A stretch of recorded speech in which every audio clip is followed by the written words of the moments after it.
that you're going to have all afternoon to pretty much. So thank you very much for coming out. I'm good. What? Okay.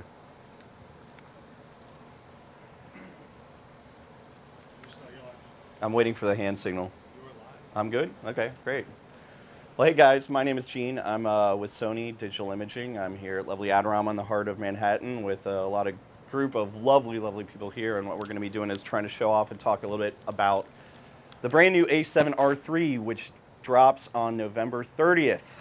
So hopefully you're me online here. If you're online or in the store, you're really thinking about this camera and exactly what it can do. And we are very, very excited to show you about the capabilities of this slight upgrade from the a7R II.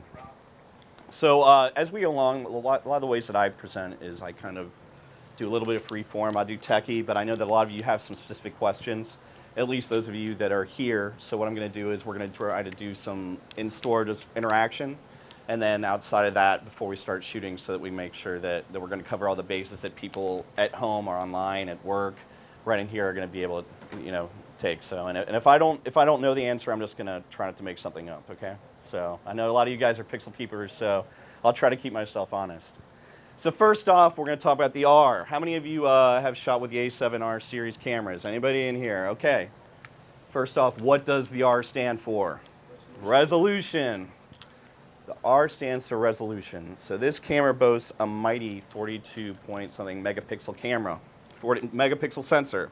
I tell you, can we go to the slideshow here? By the way, I just want to say thanks. I have Seth over here. I have Cypress over here because we're going to be shooting. We're going to be showing off some of the strobe display that this camera can do. So bear with me too, by the way. So with power here comes great responsibility. 42 megapixels. When we introduced the camera a couple of years ago, the a7R II, it became the #1 selling mirrorless camera, at least in full frame, for 2 years in a row. Camera of the year. It was really camera of the year for 2 years in a row. So to follow up, we had to do something really, really solid and really big. Now, how many of you have had a chance to actually get your hands on this at Photo Plus or at other little isolated things? Great. So we have a few of you in here, but we have a lot more that are going to be coming and going. About half a year ago, we introduced the A9, which is the high-speed shooting flagship camera of our system. It boasts about a 20 frame per second shutter speed, up to 32,000th of a second shutter, and just really can capture anything that you can possibly imagine. A lot of that technology we decided to really come out and incorporate into a7R III.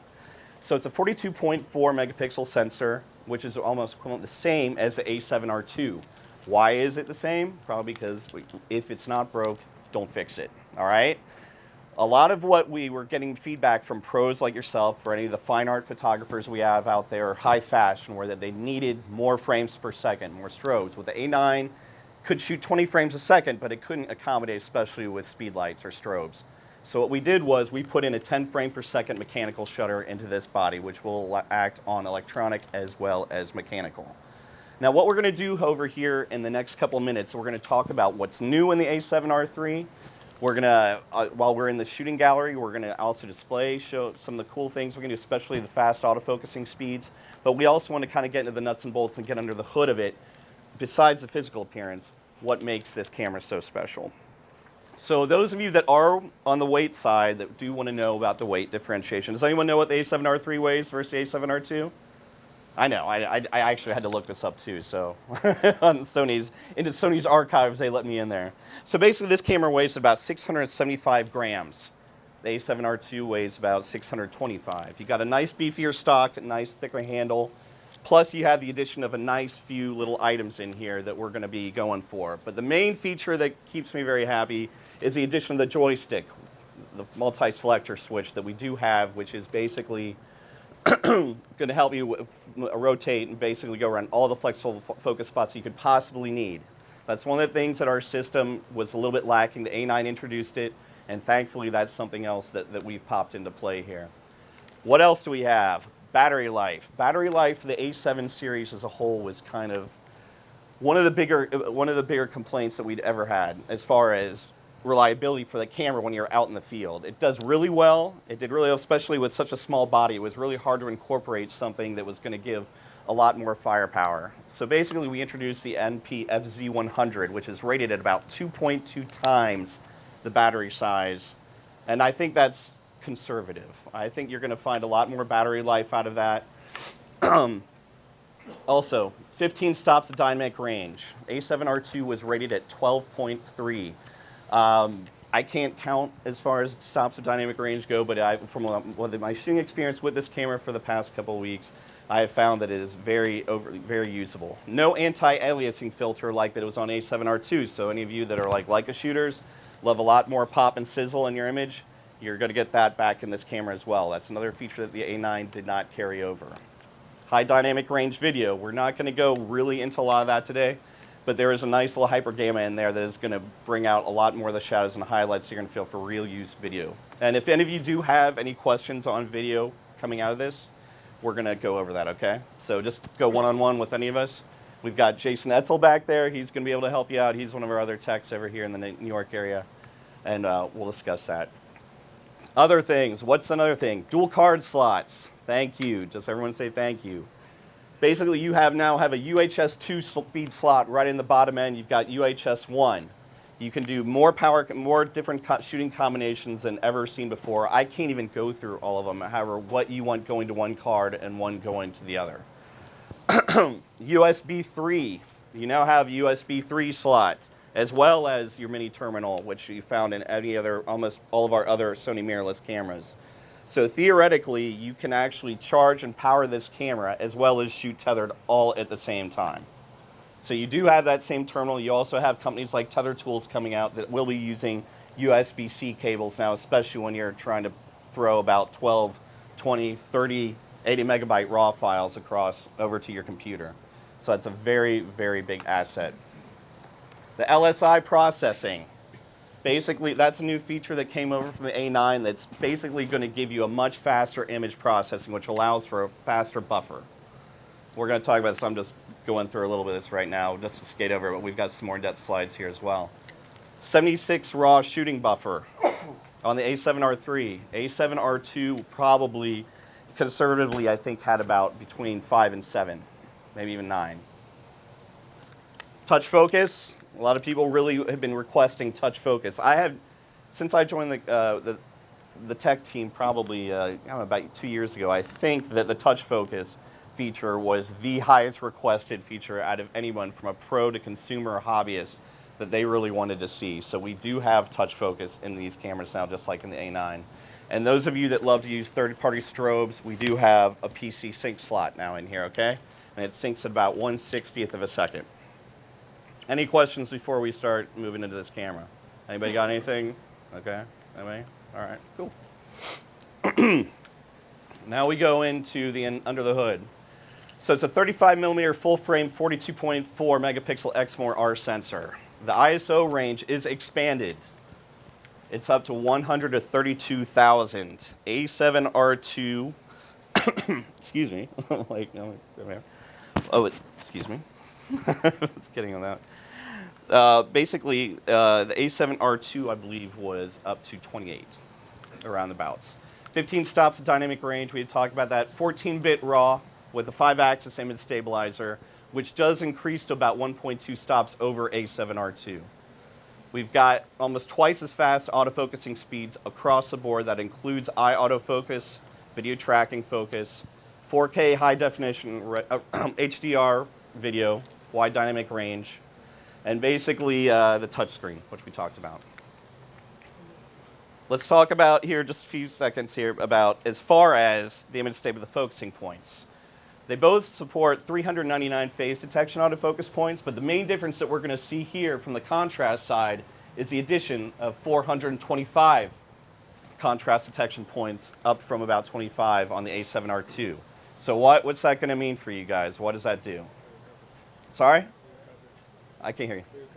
Yeah, well, bigger coverage, but also heavy on the low light focusing. Low light focusing is going to be immensely faster. It's a big deal. Big deal. Improved image stabilizer. So basically, we're going from a 4.5 stop on the A7R2 up to about 5.5 stops of compensation. And those of you who know our system, that use our system, really understand that the image stabilization the in-body image stabilization is part of the bread and butter of the mirrorless systems. So taking any non-image stabilized lenses and throwing these on here, you're going to be able to see a significant rate, especially someone like me who drinks a ton of coffee and does not have the steady hands of a surgeon, like I'm sure most of you do.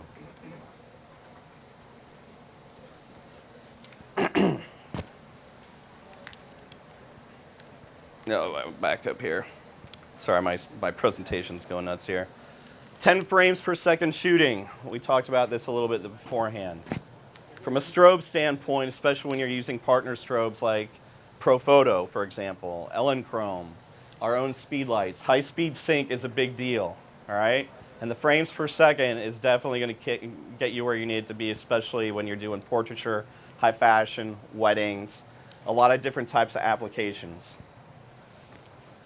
And we're going to show you in just a second here. I'm going to start tethering out and just showing you exactly what we can do here. Also, the camera features an anti-flicker mode, especially now when when a lot of us as photographers are starting to use a lot more different types of lighting for constant lighting.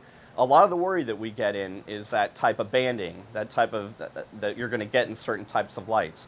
In this camera, you're going to see a tremendous amount of anti-distortion, just like you would find almost in the A9.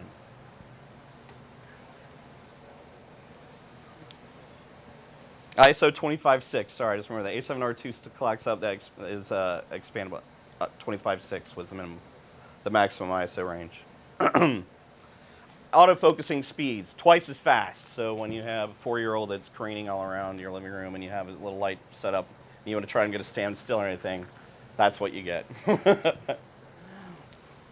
Eye autofocus. For those of you that don't know the eye autofocus feature in this camera, it is now 30% improved. So basically I can tack on using especially some of our more specialized lenses that have a nice little custom button here on the side that's basically going to give you that you're going to be able to tack sharp iris, especially using wide aperture lenses.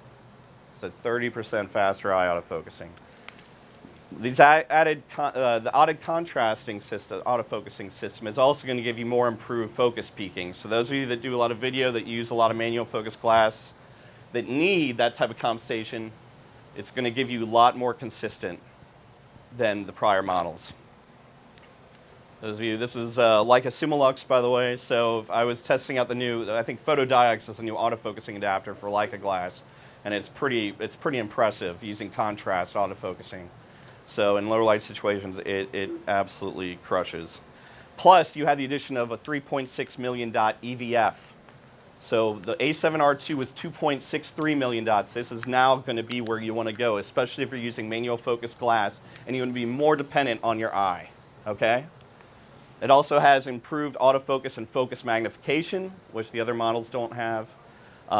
So when you hit your magnification button, it's going to do autofocus and a lot of other fun stuff for you. For those of you that really enjoy that little feature. 15 stops, dynamic range, you're going to get a lot of juice out of it, which basically, as we talked about before, it's 12.3 stops on a7R2. So the A7, and by the way, I mean, the a7R2 is an amazing camera. It's still one of my workhorse cameras. I love it to death. This is just what we're talking about, is some of the little slight improvements upon it. So the difference between 12.3 stops and 15 stops for some, I mean, you know, great is great. You know, it's when we're talking about improving, it's just minuscule. Better battery life. The NPFZ100, I will say that I had tracking on the A9. I was in the midday sun, and I clocked off 5,619 frames off one cycle with 12% left in the tank on that battery. Now, for those of you that use, you know, the NPFZ50, you're lucky to kind of get 450 to 500 shots, which is still, I mean, that's not slumming it. But when you compare it against the Z100, it certainly is a better bang for the buck deal on it. So when you're in sky above New York doing helicopter shots, especially 10 frames a second, you want to make sure that you get everything you can get. And this shot was taken by Adorama's own Sal Dahlia. He's the in-house Sony influencer that he was gracious enough to go ahead and show it to us. The other main feature of this camera is pixel shifting, which I'm sure, did anyone want to hear about pixel shifting? Anybody? Okay. All right. So companies like Hasselblad and Olympus have been taking this technology and incorporating their camera, which basically what means is it takes a series of 4 raw images and either on import into certain software, it's going to combine them for a lot more high detail resolution shooting. What it does is, what we do is, with our image stabilizer, is basically you're taking a shot, a normal shot, and then you're taking a red pixel shot, green pixel shot, blue pixel shot, and then when you're ingesting into your computer using the Sony Edge imaging software, it's going to basically combine it into about what's equivalent to 169.6 megapixel file. So there's going to be a lot of detail in there. And it works extremely fast. The software was released last week, and I think I've been able to give it a few shots. So this is just a quick sample of 1 or 2 images that I shot last week. This is a non-pixel shift image, which is already a very sharp image and kind of a crop in exactly what you're looking at. On some of the details and on the monitors and maybe at home, it's not as easy to see. But you're easy to see, the more that you zoom into it, the more the color separation in the pixels. When you go to a pixel shift image, which that obviously is not, but this is. All right, this is with the combined pixel images. This is the crop in details here. The blacks are more blacker. You're not seeing everything is a lot more high detailed and a lot easier to manipulate. So for those of you that are coming from medium format systems, you're going to have a lot more flexibility in the editing of your footage, especially whereas you're talking about dark scenes like shadows, highlights, really merging everything, really making it a proper exposure. It's just gorgeous. So for landscape, architectural photography, it is incredible. And still life for sure. So this is just another quick image. And then a non-pixel shift in, and the pixel shift in the clock. Excuse me. So basically what we're looking at is some of the mumbo jumbo that we have gone over here a little bit. And then I'm going to toss over Cypress and I, we're going to shoot a few frames. But we want to go back over, it's the exact same sensor that was found in a7R2 with a built-in image processor. So basically they put more firepower and took advantage for that image processing, okay?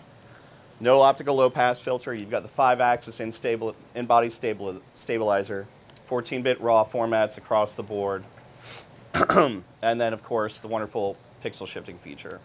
And then when you go into the speed, you've got 10 frames per second.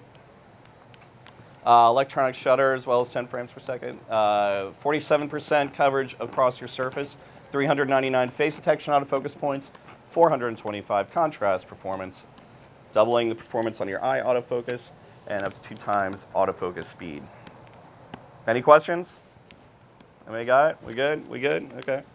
Let's go into these next key features here. We've got full, as far as video goes, you are going to bring over S-Log3 and S-Log2 are back. They were not in the A9, but they are coming over, so you do have full pixel readout at 100 megabytes per second, 8-bit internal resolution recording, 10-bit outboard. You do have a hybrid log gamma for HDR video for your workflow, so it's going to be a lot easier to play with that footage. And especially with some of the new TVs out, 4K is not that much more of a buzzword anymore. It is reality. So it's gonna change the way that a lot of us, especially as videographers and still photographers, really shoot. Let's go ahead and do it. Let's go ahead and flip over here. Let's get going. Let's get dangerous. Yeah, sure. So we are shooting with a ProPhoto D2. Was it? We're shooting with a ProPhoto D2. All right, modeling light. We got a beauty dish. It's basically typical clamshell lining. So let's see, we were able to get some good cycling on here. So we've got Cypress here. We're gonna put you to work right now, okay? So we're gonna get this going. I know, right? Yeah. Why let me have all the fun? So let's go ahead, close eyes up. Let's see what we got here. It's an incredible fast buffer, a lot more improved than the a7R2. You're getting a lot, and it doesn't help. I mean, we have a great model here. So let's go here. Eye autofocus on.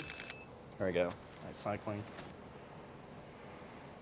And let's just do a series of just side-to-side looks. All right. So we're gonna just to spread out so we can see exactly what this can do when it's following you. Okay. So let's do side-to-side head, or just go turn. Yep. Ready? Go ahead. Go ahead. Side, center. Other side.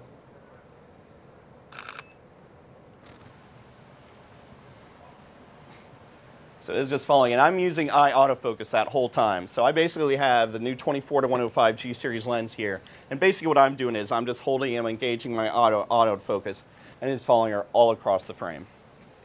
It's marvelous. I'm going to take one home with me right now. I don't know about you guys. That's as far as the nuts and bolts of this camera system go. I encourage you, we do have a lot of rebates going on online as well as in the store. Please take advantage of anybody that does pre-order it in store. An a7R3 today will get a pretty much a master class on a7R3 with one of us as techs. We're going to be in here doing a special class for you guys, so please do take advantage of that. And if you have any questions, Jason's back there. I'm over here. We've got Melinda over in the Sony kiosk. Seth's over here holding down the fort. Cypress is one of our models. We got Maria. I think we have another couple models back there. But we're going to enjoy a full day of shooting here. So thank you guys so much for coming out. This is the a7R3. I can't wait to get your hands on it. Thank you guys very much. Thank you. Mm-hmm.